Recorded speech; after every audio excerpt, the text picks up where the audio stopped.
नमस्कार, मैं हूं ब्रजेश चौक से और आप देख रहे हैं हमारा खास कार्यक्रम अटेंशन। और अटेंशन में चर्चा होगी हेमंत की टीम किसकी थीम।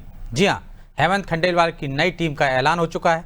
29 सदस्यीय इस टीम में कुछ का प्रमोशन हुआ है तो कुछ युवाओं को और साथ साथ महिलाओं को भी इसमें हिस्सेदारी दी गई है। लेकिन अब इस टीम को लेकर कई जगह नाराजगी के सुर सुनाई दे रहे हैं। गुर्जर और लोधी समाज से जुड़े नेताओं ने सोशल मीडिया पर खुलकर विरोध जताया है। दिलचस्प यह है कि बीजेपी को हमेशा अनुशासित पार्टी कहा जाता है, जहां सार्वजनिक रूप से विरोध कम ही दिखता है। ऐसे में अब सवाल यह है कि किसकी थीम के आधार पर हेमंत की टीम तैयार हुई है और क्या खाली पदों पर समायोजन कर असंतोष दूर किया जाएगा। आज चर्चा इन्हीं सवालों के आसपास करेंगे, लेकिन पहले देखिए रिपोर्ट।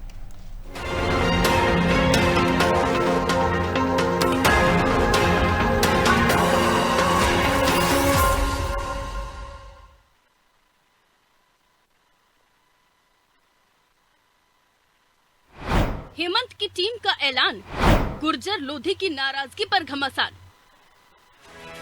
बीजेपी प्रदेश अध्यक्ष हेमंत खंडेलवाल की टीम के ऐलान को 24 घंटे भी नहीं गुजरे और पार्टी के भीतर से नाराजगी के सुर तेज हो गए। खासकर बघेलखंड और बुंदेलखंड अंचल में विरोध हो रहा है। गुर्जर और लोधी समाज से जुड़े कुछ नेताओं ने सोशल मीडिया पर इसको लेकर नाराजगी जताई। अब नेताओं के बीच ये गुस्सा इसलिए भी चर्चा का विषय है क्योंकि बीजेपी को अनुशासित पार्टी माना जाता है। यहाँ अन्य दलों की तरह खुलकर विरोध कम ही दिखता है। हालांकि इस विरोध पर बीजेपी ने सफाई भी दी। क्या कुछ कहा बीजेपी ने, वो भी सुनिए। भारतीय जनता पार्टी की नई कार्यकारिणी में पार्टी के ऊर्जावान क्षमतावान कार्यकर्ताओं को दायित्व दिया गया है। सभी वर्गों का, सभी क्षेत्रीय समीकरणों का भी इस कार्यकारिणी में ध्यान रखा गया है और भविष्य में भी पार्टी के द्वारा अन्य जो दायित्व दिए जाएंगे उनमें भी सभी वर्गों का ध्यान रखा जाएगा। भारतीय जनता पार्टी का संगठन सदैव कार्यकर्ताओं का ध्यान रखती है और पार्टी की रीति नीति ही सबका साथ सबका विकास की नीति है। कार्यकारिणी में भी सभी का ध्यान रखा गया है। बीजेपी की कमान संभालने के 3 महीने 21 दिन में हेमंत ने प्रदेश कार्यकारिणी घोषित की। इन 29 सदस्यीय टीम में 9 उपाध्यक्ष, 4 महामंत्री और 9 मंत्री बनाए गए। नई टीम बनाने में हेमंत खंडेलवाल ने SC, ST और महिला वर्ग को साधने के साथ साथ भौगोलिक संतुलन बैठाने पर भी विशेष ध्यान दिया है। प्रदेश महामंत्री के चयन में भी पीढ़ी परिवर्तन कर राहुल कोठारी जैसे युवा नेताओं को आगे बढ़ाया गया। लेकिन प्रदेश कार्यकारिणी की घोषणा के बाद उठ रहे विरोधी सुरों पर अब कांग्रेस बीजेपी पर तंज कस रही है। पिछड़े वर्ग की बातें करके दिखावा करने वाली भाजपा सरकार और वो पार्टी जिसने प्रदेश का एक बहुत बड़ा वर्ग पिछड़े वर्ग में आता है, वो हमारे लोधी समुदाय से आता है, हमारे गुर्जर समाज से आता है। इन लोगों को भी भारतीय जनता पार्टी की प्रदेश कार्यकारिणी में वंचित रखा गया है। ये तथ्य बिल्कुल उजागर करते हैं कि भारतीय जनता पार्टी का समाजवाद से कोई लेना देना नहीं। हेमंत की टीम में सभी वर्गों को साधने की कोशिश हुई है, लेकिन इसके बाद भी नाराजगी के सुर हावी हो रहे हैं। हालांकि अभी भी उपाध्यक्ष, महामंत्री और मंत्री का एक-एक पद खाली है। ऐसे में अब सवाल यही है कि क्या खाली पदों को भरकर इस नाराजगी को दूर किया जाएगा? आखिर कैसे बीजेपी इस मामले को हैंडल करेगी? खैर, सवाल कई हैं जिनके जवाब भी आने वाले दिनों में ही मिलेंगे। ब्यूरो रिपोर्ट, अनादि टीवी।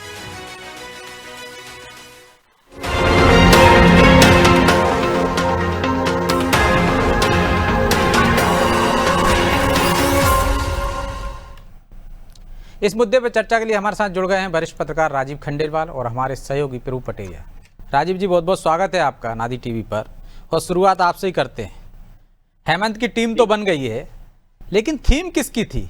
क्योंकि इसमें एक भी व्यक्ति ऐसा नहीं है जो कह सकते हैं कि हेमंत खंडेलवाल का है। आप जो कह रहे हैं बिल्कुल सही है। एक को साधो सब सधे, ऐसा वाला हिसाब है। ना काऊ से दोस्ती, ना काऊ से बैर। और जब टीम आप कह रहे किसकी है, थीम किसकी है, जब हेमंत की टीम है तो थीम भी हेमंत की ही है। इसको आपको मानना, हेमंत की जो वर्किंग है वो इस बात की द्योतक है कि आप देखिए जो कांग्रेस अभी आलोचना कर रही थी, जिस कांग्रेस में सिर्फ 25 महामंत्री होते हो प्रदेश में, टीम भाजपा की है। इस अंतर को समझना पड़ेगा आपको। तो पूरे प्रदेश को 25 के दायरे में सीमित करना सामान्य काम नहीं है। राजनीति में यह काम जो कहते हैं ना, मेंढकों को तराजू में तोलने वाला काम है ये, और उस तराजू को तोड़ने में मेंढक हेमंत ने बहुत अच्छे से काम किया है। एक बहुत ही संतुलित टीम बनाई है जिसमें युवा और अनुभव दोनों का समायोजन बराबर से किया है। जहां 14-13 लोग जहां अनुभवी हैं और या युवा जैसे राहुल कोठारी जैसे लोग किए हैं। क्षेत्रीय संचालन की बात करें तो सब क्षेत्रीय एरिया से लिए गए। ये जरूर है कि उनके खुद के नर्मदापुरम संभाग से उन्होंने कोई प्रतिनिधि जहां तक मुझे दिखता है नहीं दिख रहा है, लेकिन समस्त क्षत्रप नेताएं हैं उनके भी कहीं ना कहीं चॉइस को यहाँ ध्यान में रखा गया है। और मैं यह मानता हूं कि समस्त लोगों से चर्चा के बाद जो उन्होंने एक व्यापक टीम 2.5 महीने में बनाई है, यह उनकी नेतृत्व क्षमता को और एक साइलेंस वर्कर के रूप में, साइलेंस नेतृत्व के रूप में काम करने का द्योतक है। जो उनका ये इस बात का भी द्योतक है कि हाईकमांड का उन पर विश्वास पुनः है, जो उन्होंने 2.5 महीने में टीम घोषित कर दी। इसके पहले आपने देखा होगा। तो क्या आप मानते हैं कि ये टीम हेमंत जी ने चुनी है या उनको चुनी हुई टीम दे दी गई?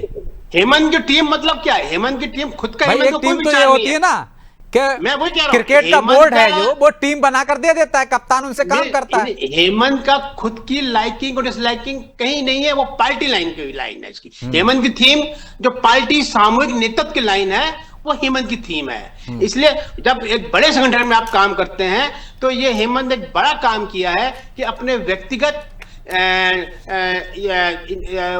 जो पसंद और नापसंदी को उससे दूर रखा है। जो सामूहिक नेतृत्व ने तय किया है उसमें उसने अपना सुझाव दिए जो मुझे लगता है, और उसके बाद सामूहिक नेतृत्व निर्णय हुए हैं, पूरी सर्वसम्मति से निर्णय कमेटी बनी है। इसलिए हेमंत की थीम मतलब पार्टी की थीम और एक आम कार्यकर्ता की थीम है, इस बात को मानना होगा। ठीक, तो आम कार्यकर्ताओं की थीम हो सकती है प्रभु जी, लेकिन जब समस्त नेताओं को साथ लिए गया है, सबसे समन्वय बनाकर ये टीम बनाई गई है, फिर तो विरोध के सुर उठना ही नहीं चाहिए। वैसे भी बीजेपी में नहीं उठते हैं, लेकिन यदि थोड़े बहुत भी विरोध के सुर उठ रहे हैं तो मतलब तालमेल में कहीं ना कहीं कमी दिखती है क्या आपको? बीजेपी इनके नेता वैसे बड़े कोई प्रमुख नेता, प्रोमिनेंट नेता सवाल उठा रहे हो तो वैसी कोई स्थिति नहीं दिख रही है ब्रजेश जी। ये अलग अलग समाज का प्रतिनिधित्व देने की बात, या जो बिंदु में किसी ने फेसबुक पे डाला कि भाई हम जो है वीडी शर्मा का जन्मदिन मना दिया तो हमको हटा दी, उनको हटा दिया गया, वहाँ के जिला उपाध्यक्ष हैं सूरज लोधी, हाँ, तो उनको प्रतिनिधित्व हटा दिया गया। तो जब नई टीम बनती है तो बदलाव होता ही है, उस पद पर तो रहेंगे नहीं लगातार। आप जहाँ हैं तो उस पद पे आपको बने रहें हर बार, तो यह नहीं आपकी कार्यकुशलता, आपकी कार्य क्षमता के आधार पे निर्णय लिया जाता है कि कैसे लोगों की टीम बनेगी। और अध्यक्ष को टीम से काम लेना है, क्योंकि नए अध्यक्ष की अपनी कोई लाइकिंग डिसलाइकिंग नहीं है, जैसा अभी राजीव जी भी कह रहे थे, ये बिल्कुल सही बात है। उनके वो खुद अभी तक कार्यकर्ता भाव से पार्टी का काम करते रहे, उन्होंने अपने आप को कभी नेता भाव में लाया ही नहीं कि मेरे को टीम बनानी है, अपनी टीम लेकर चलना है। अब अध्यक्ष बन गए तो उनकी मजबूरी है कि एक टीम बनाना है, तो उनका अपना कोई नहीं, इसलिए उन्हें सबके साथ सबका विकास का जो मंत्र है मोदी का, उसको अनुसरण किया उनने। सबकी बाग जिस नेता ने जो सलाह दी, जो सुझाव दिया, उन्हें सबका समावेश करते हुए एक टीम बनाकर सामने रख ली है अपनी। अब इससे काम लेना है। अब स्वाभाविक तौर पर अब तक जो थी ये टीम, हम कहें कि इसमें शिवराज जी के इतने आदमी हैं, मुख्यमंत्री के इतने लोग हैं, इसके ज्योतिरादित्य सिंधिया के इतने लोग हैं, अब जो टीम बन गई है, अब ये टीम मोहन की टीम नहीं होगी, अब ये टीम ज्योतिरादित्य सिंधिया की नहीं होगी, अब ये हेमंत खंडेलवाल की टीम होगी। अब उससे काम लेना, उसको अपने अनुराग ढालना, ये अब हेमंत खंडेलवाल की नई चुनौती है कि जिनको आपने चुना है अपने सहयोगियों के तौर पर, वो आपकी मर्जी से आपके निर्देश पर काम कर रहे हैं कि नहीं कर रहे हैं, ये आने वाले समय पता चलेगा। अभी तो उन्हें टीम बना ली है अपनी, क्योंकि उनका कोई अपने पीछे कोई फॉलोइंग वो लेकर नहीं चल रहे थे, इसलिए उनको कोई ऐसा दिखा भी नहीं हमको कि कोई इसी को लेके चल रहे हो। तो ये एक बड़ी चुनौती उनके सामने है, जिसको कि उनको आगे सामना करना पड़ेगा। बाकी कोई मुझे नहीं लगता इस टीम में कोई दिक्कत क्यों होने की बात है। अब आप जैसे गुर्जर तो समाज के जो पद खाली छोड़े हैं उनके पीछे क्या मकसद देखते हैं आप? क्या कहीं ऐसा संतोष आएगा, कोई रह गए होंगे, जातीय संतुलन, क्षेत्रीय संतुलन साधने में इनकी भरपार कर दी जाएगी, वहां से पूर्ति करके भरपाई कर दें? देखिए ब्रजेश जी, वैसे तो 55 जिले हैं, लेकिन अब भारतीय जनता पार्टी और कांग्रेस के अपने अपने संगठन के हिसाब से जिलों की हाँ। संख्या ज़्यादा है, यहाँ 60 के ऊपर है, वहाँ 70 के ऊपर जिले हैं। तो आपको जो सभी जिलों का प्रतिनिधित्व की बात आएगी तो आपको बढ़ाने पड़ेंगे, वैसे पद बढ़ाने पड़ेंगे, उतनी आप बढ़ा नहीं सकते बीजेपी में। तो आपने कुछ ऐसे रखे हैं कि अभी आपने जो चुने हैं लोग, इसके अलावा आपको लगता है कि नहीं आगे कार्यकुशलता के हिसाब से आपको किसी को चुनना है तो उसको आप वहाँ जगह दे सकते हैं। बीजेपी में ऐसे पद का कोई क्राइटेरिया रहा नहीं है। बिल्कुल। भारतीय जनता पार्टी के संविधान में, जो पुराना संविधान हमने देखा था, उसमें 10 उपाध्यक्ष, 10 मंत्री, 3 महामंत्री ये पद हुआ करते थे।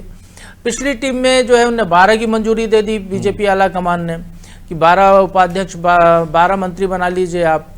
वो बढ़कर जो है वो 14 उपाध्यक्ष हो गए थे, 13 मंत्री हो गए थे, 5 महामंत्री हो गए थे। तो इस तरीके से अब मुझे नहीं लगता कि आप संविधान के हिसाब से या वो जो पहले जैसे संविधान के हिसाब से पद भरे जाते थे वो स्थिति रही नहीं है। कल के दिन मजबूरी होगी तो 20 क्या 25 क्या 50 महामंत्री उपाध्यक्ष बनाए जा सकते हैं, जिस हिसाब से पार्टी चलती हुई दिखाई दे रही है। लेकिन बीजेपी का अपना एक काम करने का तरीका है, थोड़ा से बढ़ाएंगे तो इसलिए उन्हें कुछ गुंजाइश रखी है। एक एक पद वैसे दिख रहा है हमको कागज पर कि खाली है, लेकिन इससे ज़्यादा 14 तक भी वो ले जा सकते हैं उपाध्यक्ष बनाकर, मंत्री भी आगे बढ़ा सकते हैं। तो वैसी जगह गुंजाइश उन्हें रखी है, वहाँ पर है, संभावनाएं दिख रही है। लेकिन जो आपका मूल सवाल था गुर्जर समाज ये विरोध, बंसीलाल गुर्जर बीजेपी ने जो है गुर्जर समाज यदि विरोध कर रहा है तो उसको ये देखना चाहिए कि उनके गुर्जर समाज के राज्यसभा में भी हैं, गुर्जर समाज के विधायक भी हैं, मंत्री भी हैं। लोधी समाज जो बात कर रहा है, लोधी समाज के मंत्री हैं, लोधी समाज से मुख्यमंत्री बीजेपी ने दी है, विधायक हैं। आपको उन 25 लोगों में ही क्यों प्रतिनिधित्व चाहिए?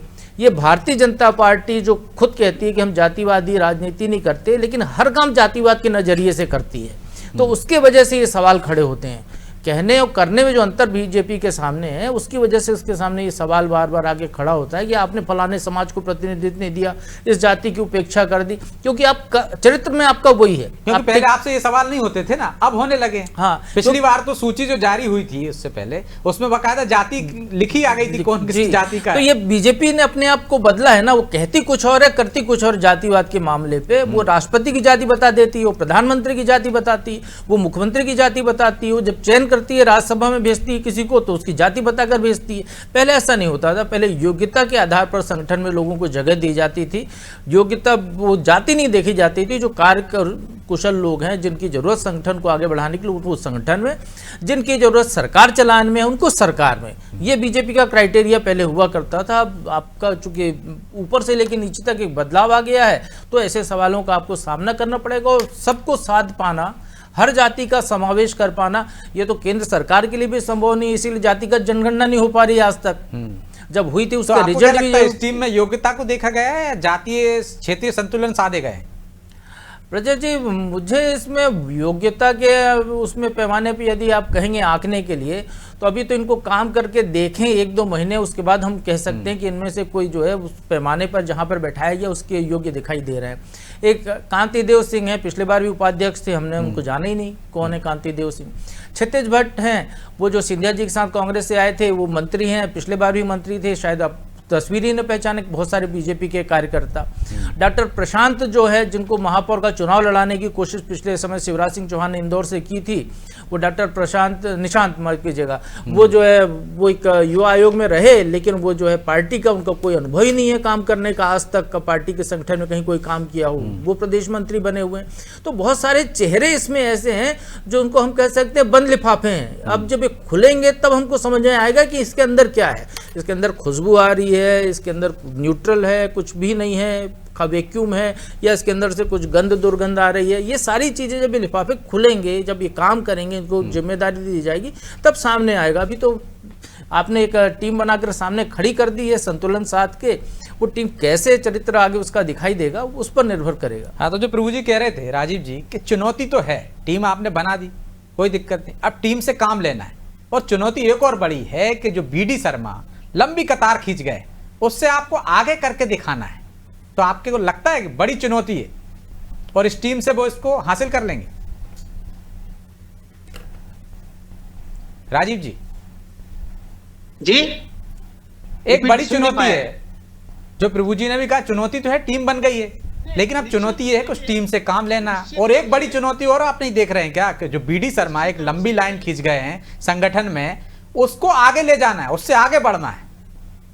से जब भी नया नेतृत्व आता है तो उसके लिए चुनौती नहीं होती ही है, और ये चुनौती जब पिछले चुनौती की तुलना में इसलिए उसको ज्यादा होती है कि उसको प्रूफ करना होता है कि नेतृत्व ने, राष्ट्रीय नेतृत्व जिस पर विश्वास किया है उससे कुछ ज्यादा बढ़ के वो काम करे, तो इस पर कुछ शक नहीं है। और चुनौती बड़ी है, जबकि वी डी शर्मा साहब के कार्यकाल में लोकसभा विधानसभा में जो परफॉर्मेंस मिला, तो निश्चित रूप से चुनौती और टॉप के हाईएस्ट जो जिस आप समझ सकते हैं कि इससे ज्यादा 29 के 29 लोकसभा सीटें जीत ली हैं।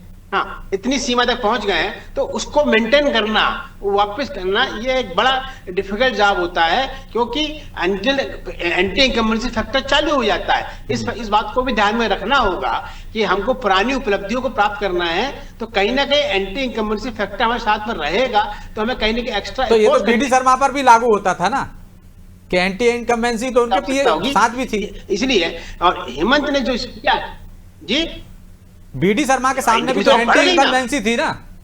निश्चित रूप से एंटी इनकम्बेंसी बढ़ गई ना साहब, अब 18 साल की इनकम्बेंसी बढ़ के 25 साल की हो जाएगी, 22 साल की हो जाएगी, तो एंटी इनकम्बेंसी का फैक्टर तो बढ़ जाएगा ना, इसको भी तो आपको सोचना पड़ेगा।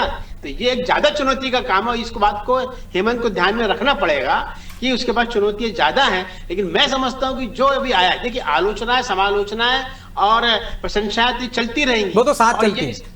का आकलन जो है, जैसा कि पटेल जी ने कहा कि काम होने, आप उसका आकलन करेंगे जब जो कार्य जब जिनको पता लगे जिम्मेदारी दी गई है उनकी कार्यप्रणाली के बाद ही आप उसको आकलन कर पाएंगे। लेकिन जो एक बात प्रभु जी कह रहे हैं, जो बंद लिफाफे थे, मैं समझता हूं वो बात उचित नहीं है, क्योंकि वो लिफाफे बंद तो कहीं नहीं थे, लेकिन उस उन व्यक्तियों पर ध्यान दूसरे लोगों के इसलिए नहीं गया कि वो सब चर्चित चेहरे को लाना चाहते थे। और इसलिए हेमंत ने जो किया, जो मुझे लगता है कि अनुभव के साथ युवाओं को जोड़ा जाए, तो उनके अनुभव से वो युवा लोग अनुभवी हो जाएं, तो अगले बार वो खुद अनुभवी हो जाएंगे इन 5 सालों में काम करते करते। इसलिए बंद लिफाफे मैं सोचता हूँ कि उनकी जो एबिलिटी है, क्षमता है, नहीं, क्योंकि हमने लिफाफे का जिक्र उन्होंने इसलिए कहा राजीव जी कि पिछली बार भी हमने देखा है कि इनमें से पहले भी जो थे 13 लोग थे, तो 13 लोगों में कुछ की भूमिका तो हमको नजर आई, कुछ की नजर ही नहीं आई। क्षितिज भट्ट का क्या योगदान रहा पिछले 5 साल में पार्टी के काम में, आप बता दीजिए। क्षितिज भट्ट का और कांति देव का क्या योगदान रहा पिछले कार्यकाल में? वो पहले भी थे टीम में। एक चीज है ब्रजेश जी, कुछ जो प्रदेश की में जो बॉडी बनी है, इसका ये मतलब नहीं होता है कि जो व्यक्ति बना उसका इम्पैक्ट पूरे प्रदेश में जाए। इस क्षेत्र में होते हैं, उस क्षेत्र में उसका प्रभाव, फायदा मिल रहा है कि नहीं पार्टी को, चाहे राजनीतिक क्षेत्र में, चाहे सामाजिक क्षेत्र में, चाहे समीकरण, चुनावी समीकरण में उनका कहीं ना कंट्रीब्यूशन हो रहा है कि नहीं, इस बात को भी पार्टी को ध्यान में रखना होता है। राजीव जी, इसी टीम में मैं आधा दर्जन नाम आपको ऐसे गिना सकता हूं कि जिनका ना चुनाव में फायदा है, ना क्षेत्रीय संतुलन साध रहे हैं, वो ना जातीय संतुलन साध रहे हैं, तो कुछ तो वजह रही होगी ना उनमें। नहीं, राजनीति तो मैंने आपसे पहले कहा है कि राजनीति एक कहीं ना कहीं ये मजबूरी का नाम होता है, इसको तोड़ना बड़ा मुश्किल काम होता है, और इसीलिए हेमंत ने चतुराई की है, जो मैं समझता तो बड़ा कि जो पूरी टीम में 4 जो खाली रखी है, वो उन आशा को जगाए रखा है जो लोग इस टीम में शामिल नहीं हो पाए हैं। और फिर एक बात और है कि परिवर्तन, यदि मुझे लगता है कि यदि लोग काम नहीं करेंगे तो हेमंत पहले, ये तो तब रखा जाता है ना, यदि आपकी बात माने तो तब रखा गया होगा जब डर होगा, आशंका होगी कि भाई विरोध भी हो सकता है। हर चीज आपकी राजनीति में हर चीज संभव है, हर चीज को ध्यान रखना। राजनीति कोई वो साधुवाद की राजनीति है नहीं, संत की राजनीति है नहीं आज के जमाने में, तो हर चीज को ध्यान में रखा जाता है। और यदि आपको ध्यान होगा तो हेमंत ने पहले अपनी शपथ ग्रहण के समय ही कहा था कि कार्यकर्ताओं को काम की वैल्यू होगी, परिक्रमा करने की वैल्यू नहीं होगी। तो वही थ्योरी इन पदाधिकारियों पे भी लागू होनी चाहिए। यदि पदाधिकारी तो मैं कह रहा हूं, इसमें भी मैं ऐसे नाम गिना सकता हूं राजीव जी आपको, जो परिक्रमा से आए ना कि काम से आए। नहीं, ये आपका आकलन हो सकता है, आकलन हो सकता है, लेकिन चूंकि हेमंत के नजर में तो कोई परिक्रमा वाला हिसाब रहा नहीं है, क्योंकि वो तो राजनीति में उतने सीनियर नहीं रहे कि उन्होंने उनकी परिक्रमा देखी हो, तो उनको तो जब सबकी सहमति से नाम आया है। देश की परिक्रमा से आए हो, बाकी के लोगों की परिक्रमा करनी हो जो शामिल करा सकते हो।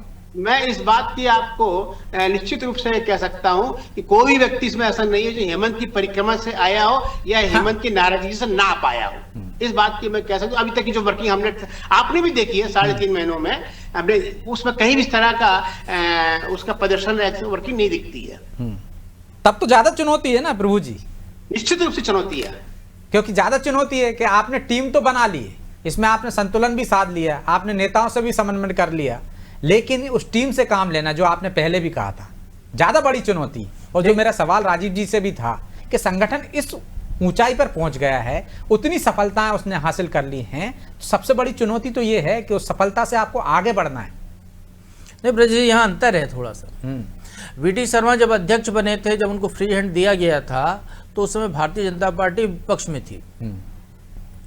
बिल्कुल, और विपक्ष में रहते ज्यादा मौका रहता है आपके पास। तो उनको जो है उस समय उनको लाया गया था कि एग्रेशन की जरूरत थी पार्टी को, तो उनको लाया गया था कि भाई युवा नेता जो एबीवीपी में बहुत लंबे समय तक रहे, पूरे प्रदेश में उनकी फॉलोइंग थी, तो एक नया पूरा कैडर तैयार करना था, क्योंकि बीजेपी जो है 15 साल सत्ता में रहने के बाद हार गई थी।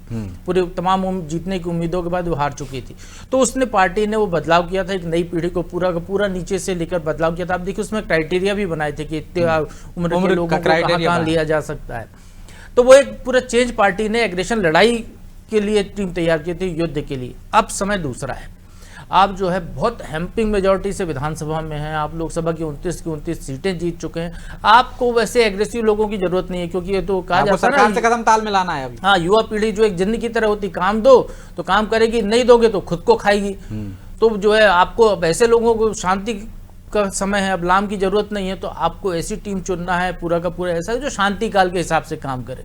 सरकार की योजनाएं हैं, सरकार जो कार्यक्रम देगी उसको आगे बढ़ाना है, क्योंकि पार्टी का विस्तार देने की स्थिति अभी है नहीं। कार्यक्रम नया सदस्यता अभियान नहीं चलना है, पार्टी में जिलों की नियुक्तियां नहीं होनी है, मतलब जिलाध्यक्ष नहीं बनने, जो चुनाव होने संगठन के, वो स्थिति नहीं है। 1-1.5 साल बाद जो नगरीय निकाय पंचायत के चुनाव आएंगे, तो नगरीय निकाय चुनाव को लेकर टिकट विकेट बांटते हैं, वही काम है और उसके लिए काम करना है। बाकी इस तरीके की कोई पार्टी का भी फोकस पॉइंट नहीं है कि आपको जो है तो मतलब अगली परीक्षा तो आपको नगरीय निकाय में ही देना पड़ेगी चुनाव जी। विधानसभा। तो उस समय देखा जाएगा उस समय क्या बदलाव होता है, तब तक ये टीम परिपक्व हो जाती है। यदि सीख जाती है तो फिर ये काम करेगी, नहीं तो फिर उसमें कुछ चेंजेस होंगे, होते हुए दिखाई देंगे। क्योंकि आप देखिए प्रभात झा, बहुत अच्छा कार्यकाल था। प्रभात झा जैसे सक्रिय अध्यक्ष बीजेपी को कोई दूसरा नहीं मिला होगा, दौरे के लिहाज से, पॉपुलरिटी के लिहाज से। लेकिन जब चुनाव का वक्त आया तो उसी सक्रियता के बावजूद प्रभात झा को बैठा दिया गया, उनकी जगह नरेंद्र सिंह तोमर को लाया गया, जो अनुभव था जिनका। उसके बाद आप देखिए नंद कुमार सिंह चौहान, वो भी शांति काल के अध्यक्ष थे। तो आपको पार्टी वैसा तय करती है कि शांति काल में आपको कैसी टीम चाहिए, विपक्ष में कैसी टीम चाहिए। तो अभी शांति काल चल रहा है, चुनाव अभी विधानसभा के दूर है, जो आपका मेन टारगेट होता है। तो इसलिए आपने ऐसा किया। हो सकता है कि आने वाले समय जब चुनाव आए, यदि ये टीम असफल साबित हो तो बदलाव हो जाए, और यदि ये टीम सफल साबित और उससे पहले एक टेस्टिंग का मौका मिलेगा या मिलेगा, तो ये टीम उस हिसाब से काम करे। क्योंकि अभी देखिए महिला मोर्चा, युवा मोर्चा, पता है युवा मोर्चा का अध्यक्ष कौन है आपको याद नहीं होगा, क्योंकि पार्टी सत्ता में होने के कारण युवा मोर्चा का कोई काम नहीं हुआ। जब पार्टी जब विपक्ष में हुआ करती थी, चाहे केंद्र में चाहे राज्य में, तो आप याद कीजिए तब के युवा मोर्चा के अध्यक्ष आपको याद होंगे। महिला मोर्चा ने क्या काम किया पिछले 3-4 सालों में आपको याद नहीं होगा। किसान मोर्चा ने क्या काम किया आपको याद नहीं होगा। प्रकोष्ठों की स्थिति देख लीजिए। मतलब इतना शांति काल है ये कि मैं तो पहली बार देख रहा हूं कि जब कार्यकारिणी आती है तो कार्यकारिणी के साथ कार्यकारिणी के सदस्यों की भी सूची आती है, विशेष आमंत्रित सदस्यों की भी सूची आती है। आपने 3 मोर्चे रोक लिए, आपने सारे प्रकोष्ठ रोक लिए, आपने कार्यकारिणी के सदस्य जो मानद आप लोगों को सदस्य बनाते हैं हाँ की जीत हुई करने के लिए कि भाई ये जो कार्यकारिणी के सदस्य जिनकी इज्जत रहे वो सदस्य नहीं बनाए, आपने विशेष आमंत्रित सदस्य नहीं बनाए, आपने एक वर्किंग कमेटी चुन लिया।